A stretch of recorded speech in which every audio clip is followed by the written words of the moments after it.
Saudações a todos, sou Edsel Rosa, estamos dando início à nossa quinta aula do curso Coluna Vertebral. Nós vamos falar nesta aula sobre a coluna torácica.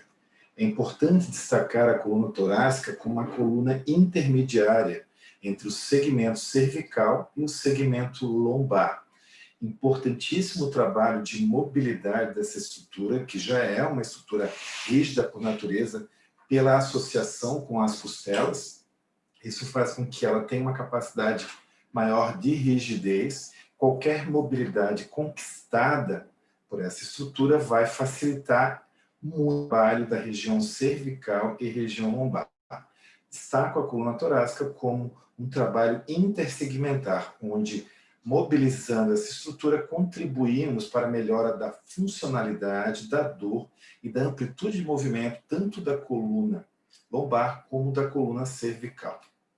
Destacamos aqui a vértebra da coluna torácica, observamos que o corpo é um corpo mais alto, o processo espinhoso ele é mais comprido e apontado para baixo, e as facetas possuem uma angulação um pouquinho maior, em torno de 60 graus. Nessas articulações, nós conseguimos perceber que ela já tem um formato em C, ou seja, ela já é uma cifose, ela tem uma grande dificuldade para a extensão exatamente pelo contato dos processos espinhosos e possui também articulações para as costelas, são as famosas articulações costais. Destaco aqui um ponto muito importante para a reabilitação da coluna cervical, ou seja, a parte torácica superior. Na coluna torácica, nós temos a coluna torácica baixa, que vai de C7, C9 até, T9 até T12. Depois nós temos ali de T3, T4 até T8, T9 seria a torácica média, e a torácica superior, onde vamos aí de T1 até aproximadamente T4, T5. Essa zona de mobilidade entre T4, entre T1 e T5, aqui destacado como D de dorsal, ela já é mais rígida por natureza, porque ela serve como ancoramento dos músculos da coluna cervical.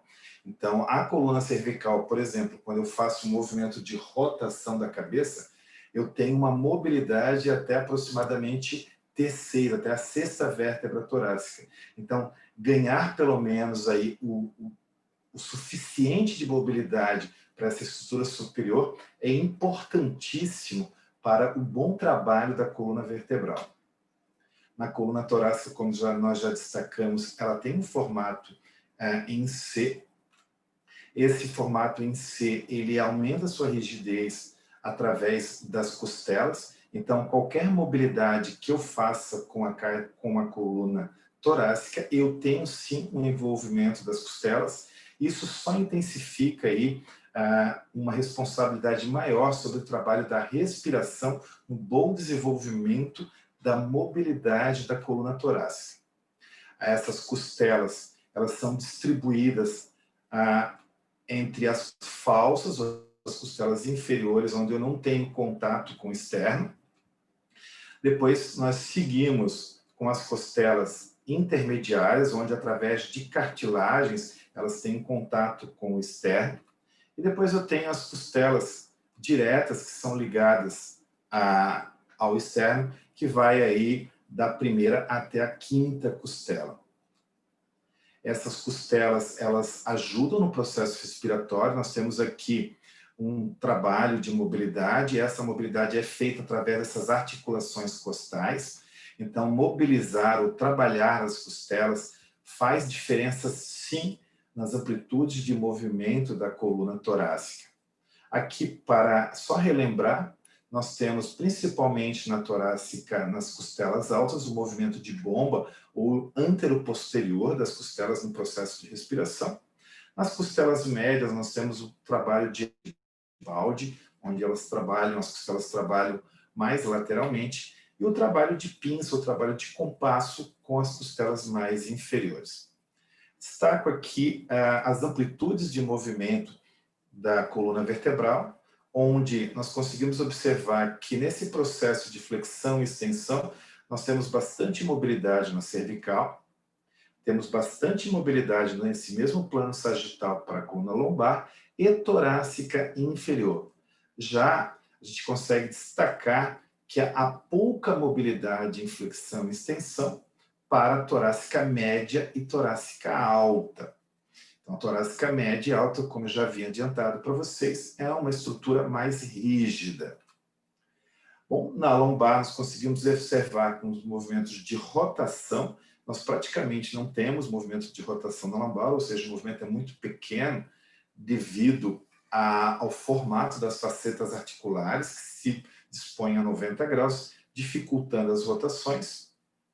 Isso obriga o entendimento de que, como eu tenho pouca amplitude no plano sagital, mas eu já tenho uma maior amplitude no plano rotacional. Isso me diz que, quando eu faço o trabalho de flexão e extensão, eu tenho que tomar muito cuidado na hora de trabalhar nesse plano sagital para a torácica, porque provavelmente eu vou estar usando aí o excesso da cervical ou o excesso da lombar.